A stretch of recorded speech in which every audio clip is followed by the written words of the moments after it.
The truth is that many of us have never given our own safety a significant thought when it came to running. We run during the day and in well-populated areas, doing enough to feel safe. But as more and more women are murdered while running, the grim truth that the next one could be one of us stares back at us in the mirror. And we have to face the facts. We are not safe while doing something we love.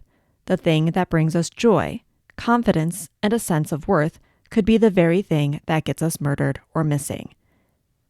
I'm going to tell you these stories because every runner matters. Every single woman who laced up her shoes and didn't come back alive deserves to have her story told. And to every woman still heading out the door, taking extra precautions to try to ensure she comes home, I see you. I am you. This is Girl Gone Running, a Tragedy with a View series about murdered and missing runners. I am your host, Kayla. Welcome back.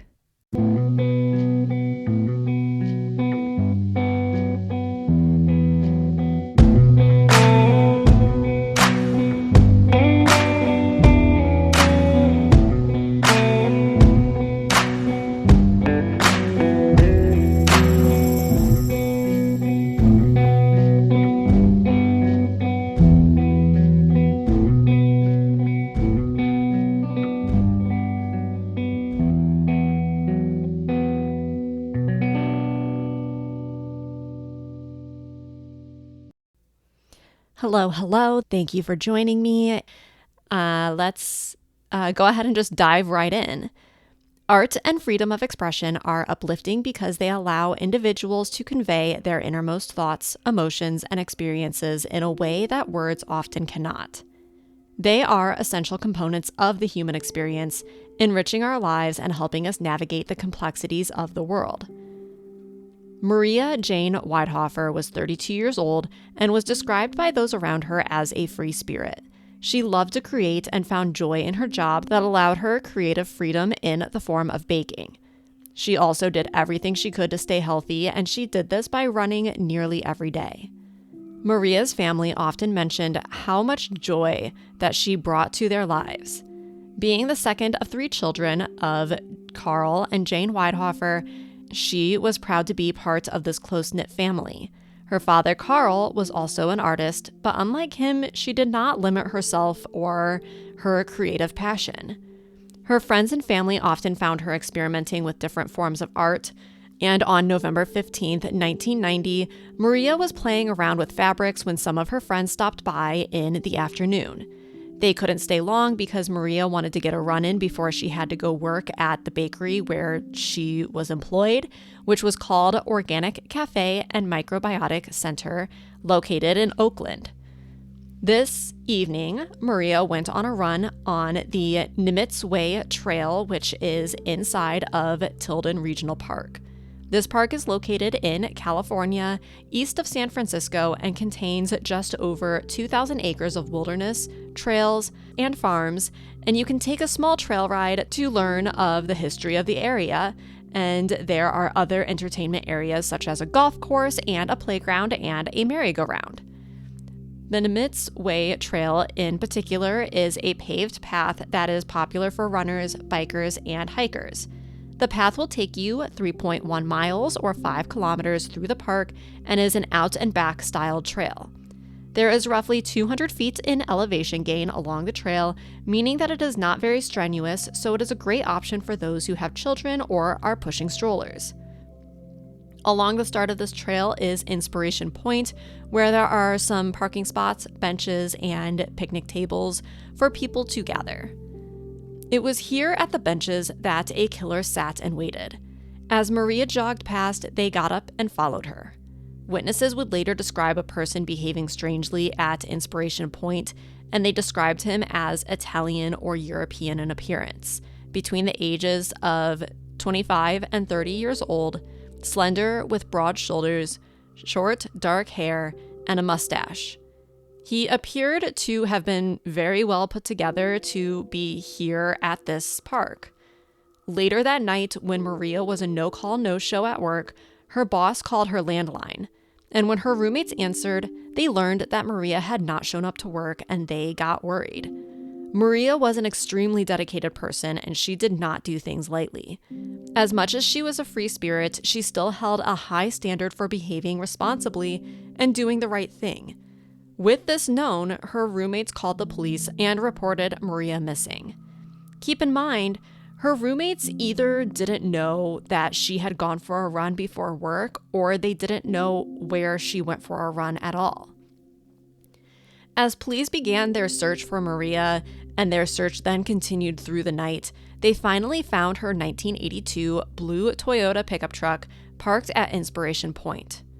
Early the following morning, roughly 1 mile north along Nimitz Way, inside a grove of redwood trees, Maria's body was found. As police began to interview people, this strange man was interviewed and eventually dismissed as a person of interest. And as the interviews continued, something became clear. This person did not know Maria. They likely laid in wait and targeted a random woman on the trail that day. Random attacks, and this case, a murder, are extremely hard to solve. In many cases, investigators rely on understanding the motive behind a crime to identify potential suspects. Random murders often lack a clear motive, making it difficult to not only identify but then narrow down a list of suspects. In addition to this, when the victim and perpetrator have no prior relationship, there are fewer leads to follow. Investigators can look into the victim's personal life, relationships, or conflicts to find clues, and that's just not available when it's a random attack. Then, there's also the fact that random murders may occur in locations where there are no witnesses or surveillance cameras.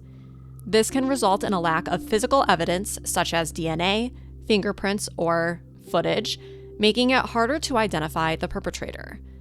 Not that there would be much video footage at all in 1990 for investigators to rely on, but in more current days, there's cameras everywhere.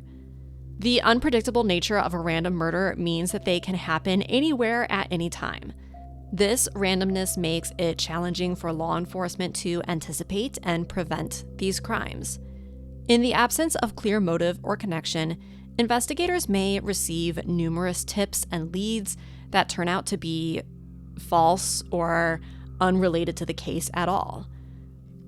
This can divert resources and time away from the actual investigation, and these factors combined make random murders particularly difficult to solve, and they often require a combination of luck, advanced forensic techniques, and persistent investigative work to bring the perpetrator to justice. But police just did not have any of these things going for them. But they did have one thing. Maria was attacked, strangled, and raped, and DNA evidence from her attacker had been left behind. Police ran out of options, and as persons of interest were cleared again and again, the suspect was never named. Of the 59 parks in the East Bay Park District, Maria's death was one of a few that have been reported over the previous 20 years. Many times, the bodies found in the parks are dumped there. Today, the DNA that was collected from the crime scene still has not had a positive match in the FBI's DNA database. While investigators have recently acted with Parabon Nanolabs technology to render a photo or a potential physical appearance based on the DNA found at the scene, the science of this process is not exactly perfect. The Snapshot DNA phenotyping service will take the DNA and predict what the person would look like along with their ancestry. Some of these physical features include eye color, hair color, skin color, freckling, face shape, and more. This comes out as a 3D rendering and really only gives you the potential of what a person might look like based on their genetic makeup and their DNA. But humans are extremely pliable. Smoking, drinking, sun exposure, weight gain, weight loss, hairstyles, and scars are all factors that can drastically change how a person looks over a short period of time. I mean, even when you get sick, you don't even look like yourself. The accuracy and credibility and reliability of this process is of concern and has absolutely raised ethical questions in regards to privacy and the potential for an increase in false imprisonments.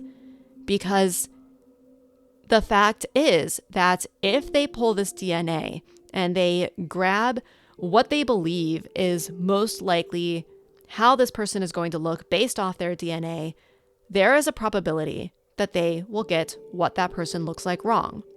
If that rendering is then released to police or to the public, and that incorrect rendering looks like somebody else, there's potential that that person is going to get blamed even though they had nothing to do with the crime, and it's only because the DNA rendering process got the physical appearance of the person wrong. So while I think that technology is really cool and could potentially open up doors that we haven't had previously, I don't think solving crimes is the way that we should be using it. If you or anyone you know has any information they would like to report regarding Maria and her murder, you can contact the East Bay Regional Park District tip line at 510-690-6521. And before we wrap up, I understand that this is a very short episode in comparison to some of the others, but I want to tell every runner's story. That is important to me because sharing these stories ensures that they are remembered and they are honored. It gives a voice to those who can no longer speak for themselves, and it keeps their memory alive, not just for them, but their friends and families as well. For the families and friends of the victims, sharing their stories can be a way to find some sense of closure. It allows them to process their grief and feel that their loved ones have not been forgotten. And these stories can raise awareness about the circumstances surrounding their deaths, whether it's about the dangers of certain areas, the prevalence of violence, or the need for better safety measures, and publicizing these cases can help generate new leads and encourage witnesses to come forward. It can also put pressure on law enforcement to continue their investigation and bring the perpetrators to justice. These stories can educate the public about the impact of violence and the importance of staying vigilant. They can also highlight the need for societal changes to prevent similar tragedies in the future. By telling these stories, we ensure that the victims are not forgotten, and we contribute to a collective effort to seek justice and create a safer world. It is a powerful way to honor their lives and make a difference. And it is with these stories that we become aware of the dangers that can lurk even in the seemingly safest places, and the enduring pain of unsolved crimes. We're left with the unsettling reality of Maria's unsolved case. The unknown can be a haunting presence for loved ones, a constant reminder of the unanswered questions and the justice that remains elusive. Maria's story is an example of how the absence of closure can linger, affecting families for decades. It's crucial to remember the importance of staying vigilant and aware of our surroundings, even in places we consider safe. Maria's tragic death serves as a reminder that danger can lurk in unexpected places. By remaining alert and taking precautions, we can help protect ourselves and our loved ones from potential harm. Thank you for joining me in this short but very well-deserved retelling of Maria's tragic death. And we will talk next week. Bye. What is life without close calls with disaster? Thank you for listening. Don't forget to follow the podcast to be the first to hear the now weekly episodes. Join our subscription on Patreon, Apple, or Spotify today and immerse yourself in the haunting beauty of the great outdoors. For around $4 a month, you'll get exclusive access to the first episode of each month and early access to all other episodes, showcasing the morbid and mysterious side of nature. Please reach out with story requests, and if you have your own story, please email tragedywithaview@gmail.com for a chance to have your story featured on a later episode. Again, thanks for listening. We'll see you next time.